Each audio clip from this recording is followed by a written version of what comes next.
Thanks for staying with us. So you know how we like to celebrate women doing great things in their field. Today, joining us on the show is a woman who recently emerged as the overall best graduating doctoral thesis award winner at the University of Lagos, UNILAG, Dr. Aminat Ige. She'll be telling us her ordeal and some of her challenges during her pursuit of her PhD program. Welcome to the show, man. It's such a pleasure to have you. Thank you very Mathematics, go. Mathematicians for having me. I mean, congratulations. Thank you very much. I read your interview in one of the papers saying that that you had quite a bit of challenges during the time of your study, but thank God you came out top. Give us an insight into a bit of your background and what led you to this point. Thank you very much. Thanks for having me.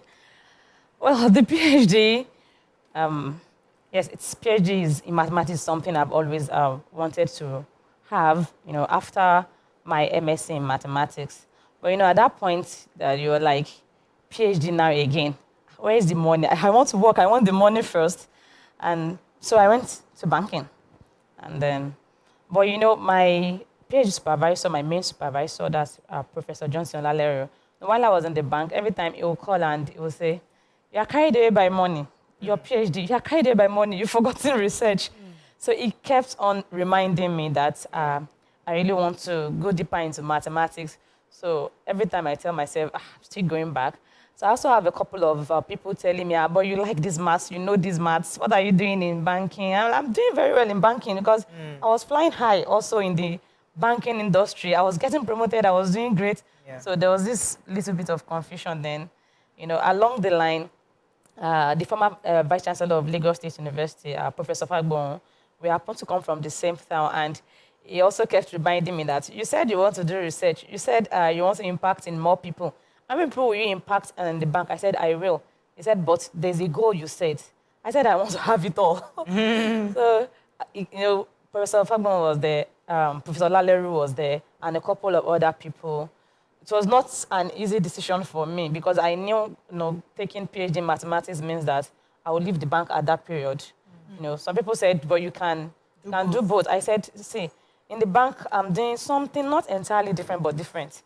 So I was in the data squad, but my mathematics is pure mathematics. It's an abstract world. It's not what I was doing in the bank. And I always like whatever I'm doing. I don't just want to do it. I want to come out exceptionally. Okay. So I was like, oh, this money, the money in the bank, then. Yeah. Okay. It was a hard one. Let's get a few more questions for you. It was a hard one. And how many years did you? So I would say 4 sessions. So that's 5 years, but 4 sessions because of the COVID and then the strike. Oh, okay. Yeah, break and.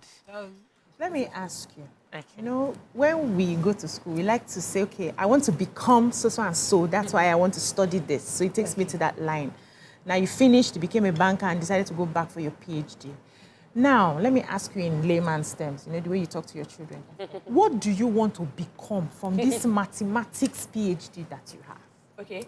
What do I want to become now? Yes, what did I want to become now, because you have an additional qualification. So Yes. where is this mathematics leading you to? Okay. So right now I lecture students in mathematics at Lagos State University. So what I want to become, and I am already becoming, and inshallah I want to become the more, is a woman of impact. Okay. So if God has said mathematics is the pathway, I'm accepting that and I'm taking on it. So I will keep teaching mathematics. I am hoping to go for my postdoctorate in an Ivy League university. Okay, now you're still studying. So yes. So, and of course, it's the world has gone really techy. So STEM related, but more of impact. Impact in the world on youths, women, through mathematics, through non-mathematics, because my speech, you see, is not really about mathematics, but I'm glad that I've inspired so many through it. So I want to ask about this, your thesis. Help me to understand. Okay. Can you break down what the thesis was about? This thesis was what got you the overall, yes, that's the award. So what was the thesis about and what are we hoping to use? Because a lot of universities, a lot of our PhD come up with theses, but they end up as documents. So this award-winning thesis, how do you intend to use it to transform lives? Okay, so I'll try not to bore you with the mathematics so much. So the title of the thesis is O Metric Spaces. Actually, I would have just loved to keep it as metric spaces. But because when you have a research, you apply it. So it's a robust, a novel unification and generalization of metric type spaces, then with application to fixed point theory. So fixed point theory is something that is popular in mathematics. So it's a theory around moving something. I can make this cup of water as an example, cup of tea as an example. If I keep turning, and there's this theory that says that at some point, if you break the waters into particles, that does not leave that same point, no matter how much you turn. And there's something unique about it, and it's very relatable to real-life situations. So I have not applied my thesis directly to real-life situations because, in fact, discovering all metric spaces was really a whole lot of work. It was almost impossible. It's a new space. Wow. So, but fixed point theory has been used in finance, been used in engineering. In fact, there's a lecturer at the University of Lagos that's used fixed point theory to detect a murderer in a murder case. So it was difficult and through it. So in the future, I hope to apply it more. Allow me to farms. Seriously. Just meeting you is like, you know, while you were giving that speech, two of my friends were present and they were putting it on Facebook Live immediately. And I was like, this hijabite is, you know, going places. I'm so impressed by your work, but I know it wasn't easy. I had some lecturers back in school. I'm also a mentee of Professor Fagbon. And I had them doing a doctorate degree for 11 to 12 years. Some of them had to leave the country because doing it at let me just mention the university, but somewhere in the Southwest was tough because of the way it was. So what hurdles did you face? Was it easy? I read somewhere you said you got divorced and you still continued and remarried, while you were having... Yes. So how was it? At some point, did you not feel the need to, this thing, I'm a woman, let me just mind woman things? Yes. At some point, I felt, in fact, what I used to say is I would say that, please, please, please. When people ask me about the Ph.D, I would say, please, please, for goodness sake. There are women at Balogun Market making millions every day, selling Guinea and lace. People should not... And then, you know, it becomes more embarrassing when you are not a Ph.D holder yet, and people would see me, and they would call me doctor. And then I'm like, God, they're calling you doctor. I hope I'll become this doctor someday. So when I'm on campus, you know, Professor Ibiyemi Olatunji Bello, our VC, you know, when she meets me on the hallway, Madam, when are you bringing this thing? Professor Boyo will see me. My doctor, how far? What's UNILAG doing to you? Last week is waiting. No, the VC is a one, DVC is a one. And I'll tell myself, they did it. I can do it. So you drew inspiration. I missed my challenges. And about the divorce case, yes, I had to grow thick skin. No, it was not easy. At some point, it got me down. I was depressed. And my supervisors were like, if you need a month, take all the time. Relax. And when you're good, we continue. And I just told myself, this is something I want to get and I must get it. Let me ask you a question. Because I've been thinking of how to articulate this question properly. Okay. We have lots of Nigerians who are professors, PhDs. They've done a lot of studies. And many of them, because of, I'll call it a glass ceiling in our country, where there are not too many options. So for you right now, as this doctor with this PhD in mathematics, the best you think you can do right now is teach. Let's just imagine a perfect world where you can actually apply this thing. What's your wish list? What's that thing that if we were in a country or a society where we'd see someone like you say, you know what, I can use this lady to create this airplane. I can produce, I can construct or manufacture this thing because this lady has the cerebral capacity to do it. So let's just imagine you're in a perfect world. What is your wish list? Aside from teaching, what is that thing that Nigeria can use? Because we have a lot of people watching television right now, watching you, and they're seeing, how can I support this woman? What's your wish list? What would you love to do with this thing you have? Okay, thank you. Though we might not be in a perfect world in Nigeria, but with resources in place, right now, I would wish that, and teaching is not just about, when I say teaching, it's not just going to teach math, I mean. Yeah. So research is part of it, and research should be applicable for it to be fantastic. So if you ask me now, what would I like to do, just as you said, I would wish that there is a research laboratory where I can bring students who are interested in my field, the same way I wished I had one. And then all we do there is sit down and say, okay, this is a theorem. This theorem, what does it bring to the table? What does it do to Nigeria? How does it apply to a particular, like I said, there was a murder case. In fact, economic situations. Okay, so it's just where we can concentrate, and it starts with funding, for instance. So I cannot keep students who don't even know where to get their next meal in the lab. Nigerians are very cerebral. We just need the enabling environment. Okay. Let me ask you back to, still within what Morayo is saying, but we do have unique challenges in Nigeria that seem to, the challenges, the way our politicians are doing, or they have done since democracy, they obviously don't understand the problem. And every time they understand the problem and come up with a solution, Nigerians, in our smartness, outsmart them in the solution and create another problem. So obviously, we need to have a think tank of brains like yours helping to solve the problems that our leaders are confronting. So with the mathematics, this theorem, this critical points, how does that affect fixed point theory? How does that affect? How can we use fixed point theory to affect our revolving naira? Revolving naira. This naira that is jumping up and down. What can we do? This mathematics. Can you help Nuhuri, Habadu, NSA? Yes. So many things. We have problems in this country. Let's even face economy. We don't want you in the classroom. Mathematics. Mathematics, numbers, economy. How can we solve this, our fixed point, our naira around whatever is revolving? You know, I love one word you used. You said sabotage. And when there is sabotage, theorems fail. Actually, yes, because this is it. Someone has told you that to move from this distance to the next distance, move on a straight line. Then you are blindfolded. Then somebody somewhere wicked decided to now pick the lawn or something and make it curve. Yeah. Now you will not be able to go on a straight line. So once there's sabotage, there's a challenge. And I used to say that it all starts from us. When we even talk about leaders, as followers, what do we do? So we're complaining about leaders at work. What am I doing? Am I even behaving properly at work? In the family, am I fair? At work, am I fair? So we just talk about leaders. They did not become leaders in one day. It started from who they were in their families and in their society. There's a part of your speech that touched me, and we've always said it on this table. Okay. We're saying, there's several parts, but this part you were talking to the students, said, as you move to the outside world, I want you to see the problems of our country, Nigeria, as opportunities calling for creative solutions rather than disasters from which to run to richer climes and greener pastures.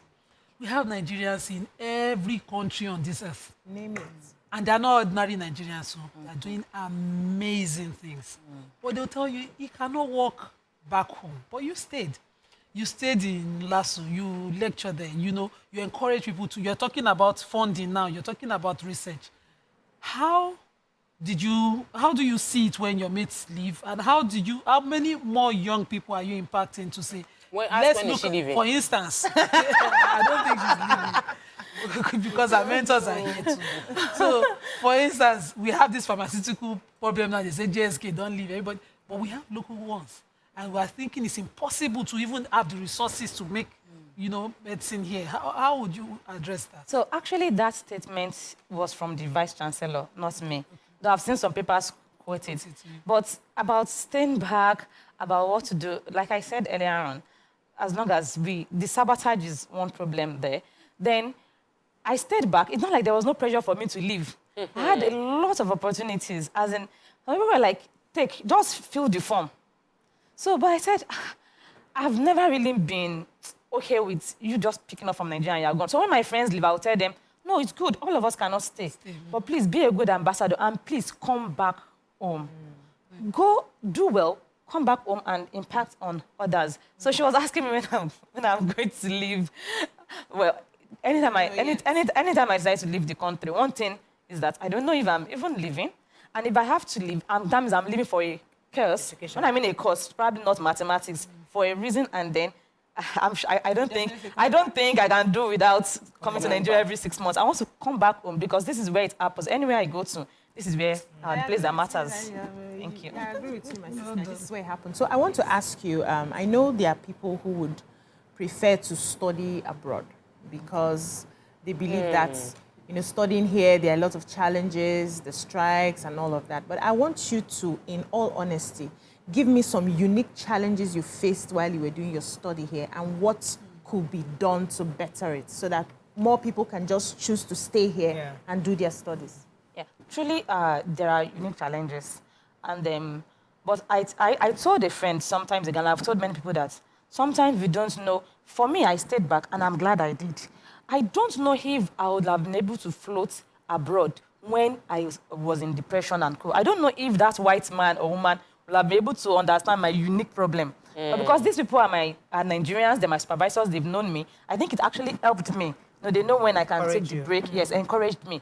Then there are challenges. See, we still have this issue of some lecturers feeling that you cannot graduate in time because they did not graduate in time. Yes, I faced it. I had things like, where are you running to? I had issues where I want some lecturers to just sign a document for me, and it's a whole lot of problem. The challenges are there.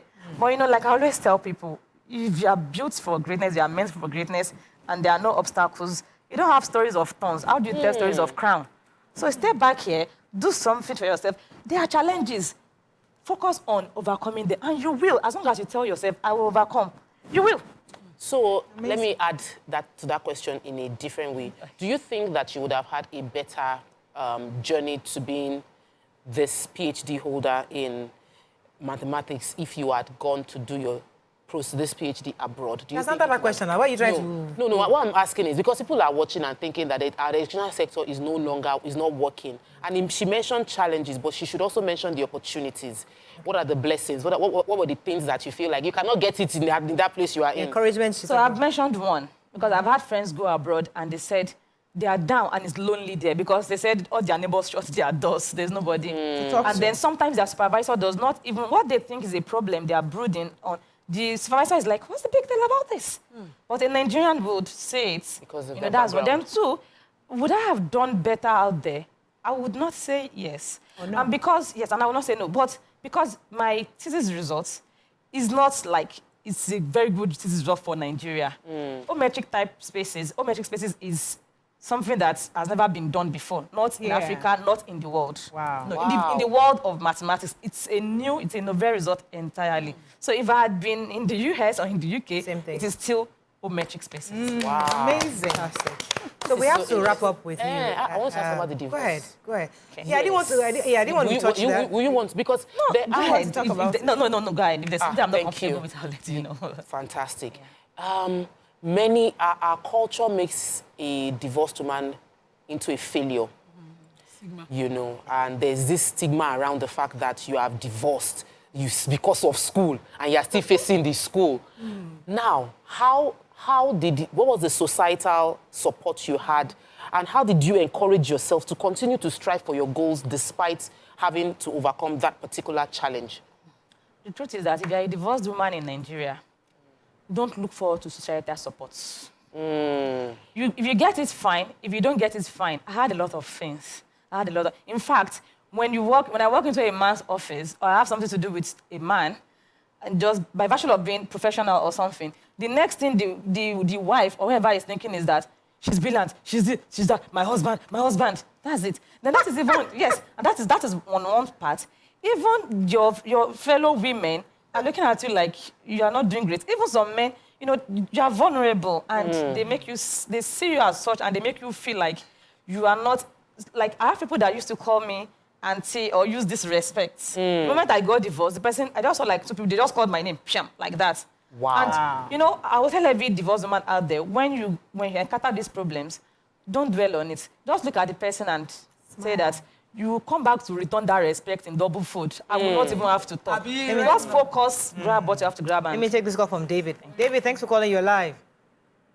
All right. Good morning. I'm the first-time caller. Welcome to the show. Yes, thank you very much. I hope people are hearing me. Well, I think one of the solutions. Go ahead, David. Oh, the line is not clear. We lost that.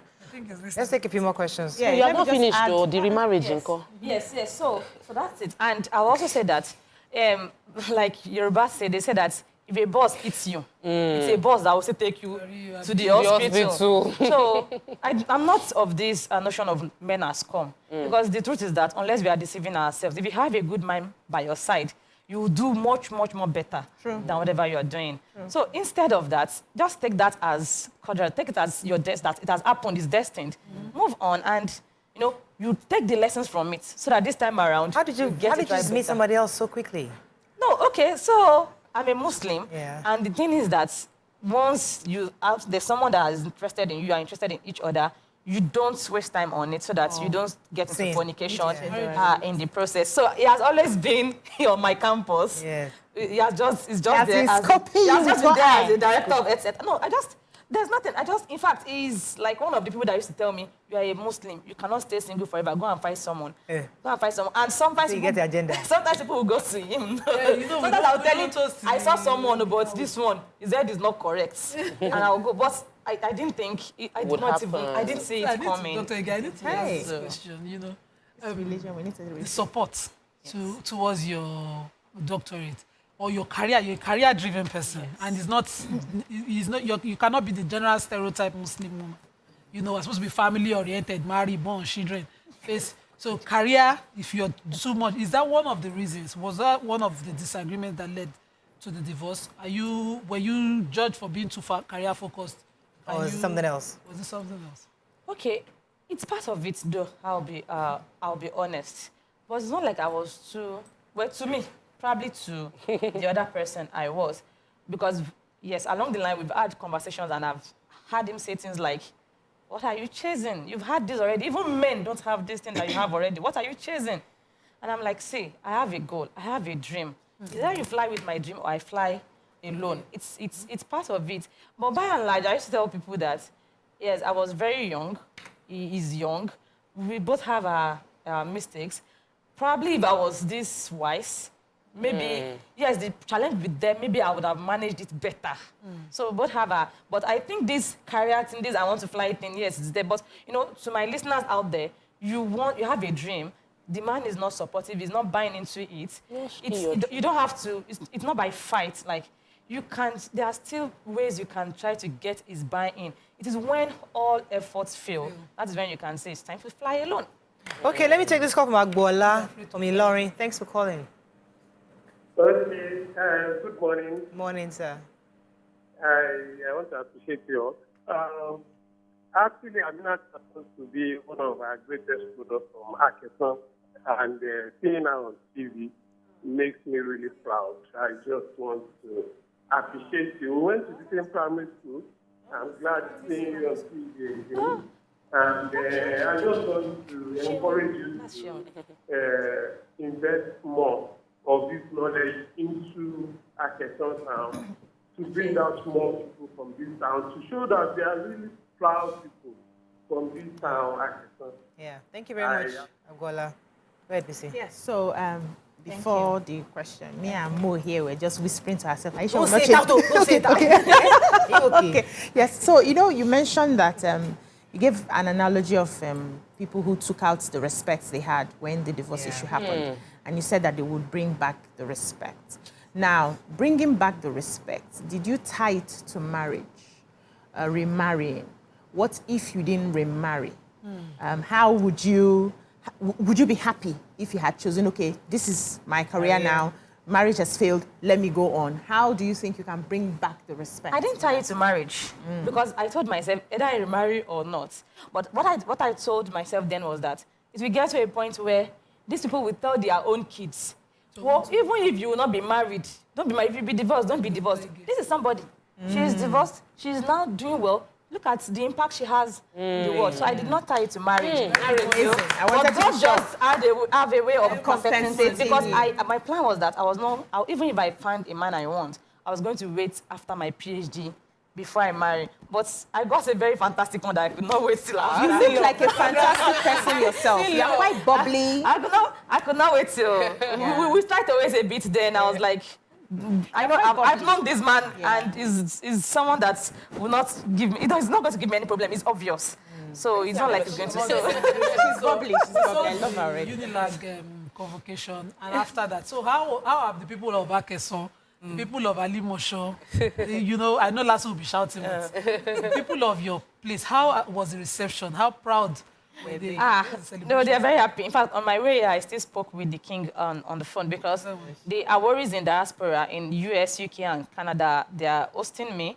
I think that should be tomorrow. I have the invite. So, and there will be kings and all of them in So they are, and you can see even as far as Agbara is an Awori town, even though Ogun State, and the man gave me a chieftaincy title, because of the PhD.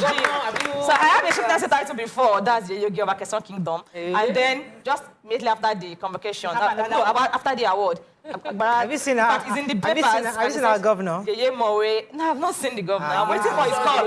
I know. He'll call you. I'm waiting for his call. Yogi. Of Akeson Kingdom. And you are an hijabite. That already is a statement. Well, the hijab. Okay, I think, okay. Yeah, talk about yes, it. I was an hijab. I've always been an hijabite, even when I got the title. But what I'm about to say is something I've not really said since but maybe because the Muslim papers have not asked me much about it, was that part of what can happen to a woman, and that's why we should be kind to everybody out there. We don't know what they're going through. When the divorce and the depression set in was that I lost my hijab along the line. No, I did not open my hair, but I just started feeling the need of, sometimes you feel like, oh, please. Then I just put on my cap. Even during my PhD, I still wear my cap. Even these days, I wear my cap, my hijab sometimes. Then my husband always tell me, my husband is a very conscious Muslim, so people were expecting that he's going to ask me to gap down or something. So he would tell me that, please, Anike, just please, I'm not asking for too much. I know how you used to dress before all these problems. Just please go back to how you used to dress. It's at least start from there. It's fine for me. So I think I'm consciously going back and Fantastic. Let me take that. We live in a world, Muslims, we don't talk about it, how these standards of hijabs are being judged. It's short, it's long. But it's important to say show love. Yeah. Let me take this call. Dr. Aminu is in your mind, not what you have put in your head. Dr. Aminu Kebi from Kebi. Thanks for calling. Yeah, thank you very much. Go ahead, sir. Thank you very much. Thank you very much for the wonderful job you ladies are doing. Thank you very much for the wonderful job that you ladies are doing. I think every Nigerian should be proud of what you are doing. We all want our daughters to grow up and be like you. And for the school with the best Ph.D. thesis, you are an inspiration to every girl and every woman in Nigeria. I am from KB and I daily watch your show every single day. And every day I wake up, or when I see my patients, ladies come in, I give them example about you people, the good job you are doing. And I'm happy to hear that divorce did not change her. The job, the everything. This is a great inspiration. Thank you very much. In this country. By seeing you, these ladies, there is hope in this country. Thank you for this. Proud. Thank you very much. So, sorry, I couldn't hear him very well. It wasn't clear, but I'm sure our viewers heard it. It's just in praises of her. Codeflex says, wow, robotics will fit your guest. And then he says, wow, I wish I have her brains. Going back to that, because I really wanted to, Dr. Laomi, I really, really would like you to open yourself for some kind of engagement at the federal level, because not every day you get somebody with PhD in mathematics. The general overseer of my church, Adeboye, is one of the few people that I know that this is something that he was really proud. He got a PhD in mathematics, and it's something that he's somebody that is very smart and brilliant, but he ended up being a pastor. We need brains like that solving problems for our country. So it's one thing for you to have it, and I know classroom is wonderful, it's great to impact, but I would really love to see it by the governor of Lagos State or the president or somebody calls you up and say, you know what, let's do a research lab, let's bring in mathematicians, let us see how we can begin to manufacture, solve problems. This is how all these big companies are living in our country. We'll really like to use your cerebral capacity and resource for our nation. I hope you're open to that opportunity if it comes. Anything that's at least, I'm a Nigerian. Like, I carry Nigeria in my head, so everything that contributes to the development of the countries. Yeah. Let me take Malik from Lasso. Thanks for calling, Malik. Social media. Morning, you're live. Yeah. Chief Dr. Mrs. Ige. Hello. Yes, we can hear you. All right. Just to say everybody in Lasso and everybody in 400 level. On the level, that was my student. Congratulations. Yeah, I'm calling to say very big congratulations to my lecturer. So I think I know he's talking now. All right. Thank you, Thank you Malik. very much, Let's take Malik. comments on social media. I wanted to even ask, because somebody has just called what you're doing to mentor young girls. And I'm not going to talk about general everybody, Muslim young girls. Yes, I'm going to be very specific because we have peculiar issues. You mentioned one, the hijab judgment and all of that. We don't talk much about it, but I suffered it also. You suffer from people who don't want to see the hijab, and then you suffer from people who think, what kind of hijab is this? And I'll bring a particular example. So when I became Amira, I was Amira in Lasso before I finished. And the first thing I received was, this size of hijab has to increase because you're not only enough. And I said, okay. I faced a shura. Appointments in Islam is by standard. So I faced a shura, people who think I am the fittest to have this. So I remembered going there grudgingly after nominations and didn't want to sit at that shura because I didn't want to become Amira. And all of us had our interviews and I emerged Amira. Somebody had seen something. Why do you now think I must practice religion to conform to somebody's standard? Is it not, just as you said, faith in the heart and how you worship your creator? So we need to talk about that. We also need to talk about families who think, oh, we're Muslims and going this far, having big dreams is too much. Reduce it. Woman. Husbands who think, you're too outspoken for me. Why are you not easy to control? Those kind of issues that women face. How are you going to start a mentorship group, that talks to those women? Sadly, I belong to a group of over 200 women, career Muslim women, who are practicing their religion in their careers in apologetic ways. I'd like you to mentor. How are you going to start that? Yeah, thank you. So what you faced, I think I faced it as well.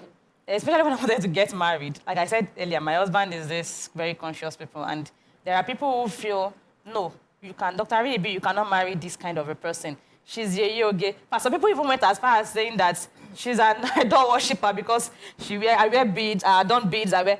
See, if tomorrow comes and there's an event in my town or in Awori Kingdom or in Lagos State that I need to dress like a chief, I will have done my hijab and I will still wear my beads. So on my page on Facebook, I've done so many articles to say, this is this person, mathematician, a Muslim, this. I make sure that there's nothing that contradicts each other there. Now, talking about the size of the hijab or anything, so many times my husband will say, I'll write articles, say, please don't post it. Please don't post it, please leave them. So I wrote an article sometime. I wrote hijab, not hijab. I logged it to my page. So I wrote hijab, not hijab. And that article addressed what you are talking about, that see, if you say my hijab is not hijab, and you say your hijab is hijab, the real hijab, which is what you carry, which is how you portray yourself, which is how you behave, which is how you treat people. Do you have it? I think that is the real hijab. Yeah. And then allow people to go on their journey. If they want to go from Cape to whatever, you are not God. They are not serving you. Right. So I tell young girls, don't be intimidated. You are telling somebody not to wear short hijab, then you will soon lose that person. The person will not have trust in you. And then you will not even be able to bring the person to Islam anymore later. I think you're already mentoring with your Facebook. So if anybody wants to know more about you, they should go to the Facebook and read your comments on social media. As we wrap up, let's take a comment on social media. People are loving you here on YouTube. Okay, thank you. I have a lot of friends online. Yeah. So during my speech, I acknowledged my friends online. So I said home, abroad, and I said many online because within the period of the award and now, I think I gained, I was on 4,000 plus followers. As at this morning, I was on 15,000 plus. So yes, so I have a lot of friends yes, online. So Dr. Ige, I love you all, please. We are proud of you in Lasso. I'm proud to be a Lasswite. Oh, Nima here is blushing. Nima has been blushing since morning. So congratulations, Professor Akanbi. Also from mathematics department is the person that is wishing you. They say maths and statistics can use data to predict where kidnappers will strike next, for example. Yes. So they're saying there's a lot of opportunities for you. He became Dean of Science yesterday. Awesome. It was HOD Mathematics. Yes. Somebody said, Oladidi says, Chai, I had some wicked maths professor and lecturers in those days. Just thinking about them now makes me shiver. So Demedica says, such an inspiration to the young generation. Congratulations once again, Dr. Ige. And you really carry this award matter for okay, I think that's all we can take. Thank you so much. Any final words? I mean, as I said, for me, I would really love to see that you flying, not just in classrooms, but across the country. And I'd like to be good to see, yes, she was on our show. You know, especially in the country that we lack data. We need data, we need information. as regards who is where, what do we do, the demographics of stuff, you know. So we lack information. And when we have experts like you, we would like to bring you into governance to ensure that we can set things right. But thank you very much for coming joining us on the show today. And my husband sent his wishes because it was when I was tracking you back to back, sending you messages. Have they called you? Are you on the show? Back to my husband tracked her down. Back to, could not call me and say, she said you have not called her. What's going on? I'm like, calm down now. Yeah, but it's all good. All right, that's all we can take on the show today. Have a great day. We'll see you tomorrow. Bye for now.